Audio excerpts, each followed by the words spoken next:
umeenjoy lakini? Sana. Mimi mwenyewe nimeenjoy.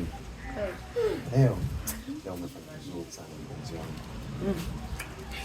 Sasa tufanye hivi. Wewe nenda. Imeenda kabisa. Tutaona muamala.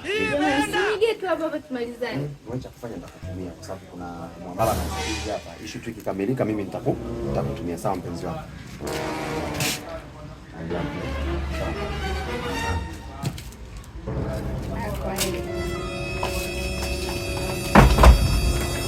A few moments later. Yaani hapa leo siondoke hadi nipate hela yangu. Nakaa hapa hadi nikuone nige hela yangu. God have mercy upon us.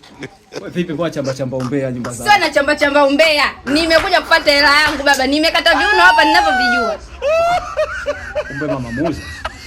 Sio mama muuza, nimefuata hela yangu. Wewe baba vipi? Mbona tumia nguvu sasa? Mimi hii kazi yangu. Kwa hiyo mama yangu. Game over. Sikiliza baba. Kwenye uwanja wake kaingia sasa.